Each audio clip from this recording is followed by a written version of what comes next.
Nasdaq ends lower as tech shares slides. Facebook news goes dark in Australia. US retail sales rebound sharply. Epic Games takes Apple fight to EU regulators. I'm Mike Wallace, and this is TFT Nightly News presented by eToro. Trade with confidence on the world's leading social trading platform. Fortnite creator Epic Games has taken its fight against Apple to European Union antitrust regulators, ramping up its dispute with the iPhone maker over its App Store payment system and rules. Fortnite is more about in-game battles, but its creator is in conflict off-screen too. Epic Games is unhappy with Apple over the payment system on its App Store and control over downloads. It took the fight to a US court, but couldn't make any progress there, so has now brought its case to antitrust regulators in the European Union. The two firms have been in a legal dispute since August. It began when the game maker launched its own in-app payment system.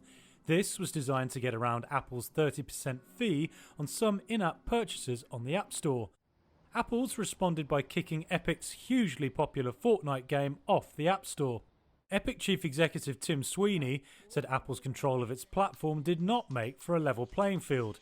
Epic also accused Apple of stopping rivals from launching their own gaming subscription service on its platform. Apple responded that its rules applied equally to all developers and that Epic had violated them. In a statement, the tech giant said Epic's reckless behaviour made pawns of customers, and we look forward to making this clear to the European Commission.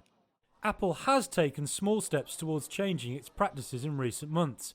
They now offer lower fees for some developers and have given them a way to challenge its rulings. But the changes have done little to satisfy the company's critics. Big hitters like Microsoft and Spotify have also criticised the App Store's fees and rules. The European Commission declined to comment on Epic's complaint, but said it was aware of the concerns regarding Apple's App Store rules. Ford on Wednesday said its car lineup in Europe will be all-electric by 2030 as the U.S. automaker races to get ahead of CO2 emissions targets and looming bans in some countries on fossil fuel vehicles. All Ford cars in Europe will be electric by 2030. That's what the automaker said on Wednesday. Like rival car companies, Ford is racing to get ahead of bans in many countries on fossil fuel vehicles. It says it will invest $1 billion over the next 2.5 years to convert its plant in Cologne, Germany into its first electric vehicle facility in Europe. Ford said its first European-built all-electric passenger vehicle will be made at the plant from 2023. With the EU planning to go carbon neutral by 2050, major car makers have been forced to move towards more climate-friendly models. Last month, Ford rival General Motors said it aimed to have an entirely zero-emission lineup by 2035. But developing new technology isn't simple, and it's also costly, meaning some major automakers have formed tie-ups with rivals to split costs and expertise, and Ford is no different. The US brand has a strategic alliance with Germany's Volkswagen to build EVs. Ford said this month it was doubling down on connected electric vehicles. The company also plans to invest $22 billion in electrification through 2025. That's nearly twice what it had previously committed to the zero-emission vehicles. The Nasdaq closed lower while the S&P 500 was little changed Wednesday as investors rotated out of technology shares and concerns about inflation pressured some stocks. A rotation out of tech shares into cyclical stocks drove the Nasdaq lower but the Dow higher Wednesday.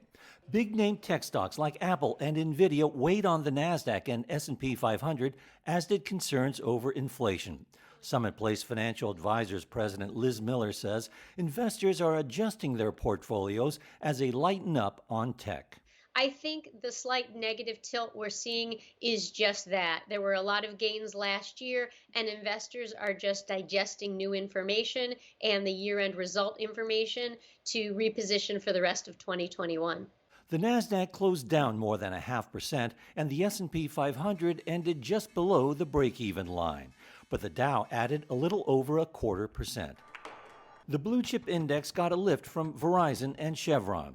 Shares of the telecom and oil giants rose after Warren Buffett's Berkshire Hathaway disclosed it had taken major stakes in both companies. Wells Fargo shares jumped 5%. A report said the Fed accepted the bank's proposal to overhaul its risk management and governance. The bank has been trying to recover from a sales scandal that emerged in 2016. Shopify shares slid more than 3%. The Canadian e-commerce giant that benefited from the online shopping surge last year hinted that revenue growth would slow in 2021 as people returned to stores. Australians woke to empty news feeds on their Facebook pages on Thursday after the social media giant blocked all media content in a surprise and dramatic escalation of a dispute with the government over paying for content. Australians woke to empty news feeds on their Facebook pages Thursday morning after the social media giant blocked all media content for users there. The surprise blackout comes after weeks of escalation between Australia's government and big tech over who pays for content. But it wasn't only news. Government health pages and emergency services have been scrubbed too. That sparked a storm of criticism online, given the information is vital at the height of Australia's bushfire season and amid the global health crisis. Treasurer Josh Frydenberg said the decision was wrong and heavy-handed. But what today's events do confirm for all Australians is the immense market power of these media digital giants. These digital giants loom very, very large in our economy and on the digital landscape. Facebook is responding to a new law expected to pass through Australia's Parliament within days. It would force them to pay local publishers for content, making Facebook and Google strike commercial deals with news outlets whose links drive traffic to their platforms. But Facebook's drastic reaction represents a split with Google. Both had campaigned against the law and threatened to pull services in Australia. Instead of going dark, though, Google has been signing its own preemptive deals with Australia's television networks and the likes of Rupert Murdoch's News Corp.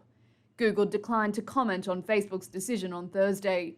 Facebook said in a statement the law, quote, fundamentally misunderstands the relationship between itself and publishers, and it faced a stark choice of attempting to comply or ban news content. They've argued that news outlets voluntarily post their article links on Facebook, which allows them to sell more subscriptions and grow their audiences. New York Attorney General Letitia James sued Amazon on Tuesday over its handling of worker safety issues around the COVID-19 pandemic at two warehouses just days after the retailer filed its own lawsuit seeking to block her case. Amazon's preemptive move last week to stop New York State from taking legal action has failed. New York Attorney General Letitia James sued the online retailer over its handling of worker safety issues around the pandemic at two facilities. In a complaint filed in a New York State court Tuesday, James said Amazon had not done enough to protect workers from the coronavirus at its fulfillment and distribution centers in two boroughs of New York City. The suit said, quote, throughout the historic pandemic, Amazon has repeatedly and persistently failed to comply with its obligation to institute reasonable and adequate measures to protect its workers. James also accused the company of illegal retaliation. Last March, Amazon fired activist Christian Smalls, who had led a protest over conditions at the Staten Island warehouse. The company contends he put others at risk by violating a company request to quarantine after coming into contact with a person who tested positive for COVID-19. In its lawsuit filed 4 days ago in federal court, Amazon said that federal labor and safety laws took precedence over New York's in addressing workplace safety and that James had overstepped her authority. In response to the state's lawsuit, an Amazon spokeswoman said, quote, we don't believe the Attorney General's filing presents an accurate picture of Amazon's industry-leading response to the pandemic. The AG suit seeks to get Amazon to beef up its protection for workers, give Smalls back his job, and pay damages to him and another worker who allegedly faced retaliation. U.S. retail sales rebounded sharply in January after households received additional pandemic relief money from the government, suggesting a pickup in economic activity. Americans went shopping with a vengeance in January. Retail sales rebounded sharply, rising for the first time in 4 months. The Commerce Department reported Wednesday retail sales surged 5.3% last month. That was nearly 5 times what economists had forecast. Consumers splurged on sporting goods and hobby-related products. That category, as well as e-commerce sales, shot up 22%. Fueling the purchases, additional pandemic relief money households got from the government. The nearly $900 billion coronavirus rescue package included $600 checks to mostly low-income and some middle-income Americans. That package also extended a weekly unemployment subsidy. Expect further sales gains ahead. Households could get additional $1,400 checks. That's part of President Joe Biden's $1.9 trillion recovery plan that Congress is now considering. The massive fiscal stimulus is expected to fuel consumer spending this quarter and drive faster economic growth. And those are the latest from around the world. I'm Mike Wallace, and this is TFT Nightly News.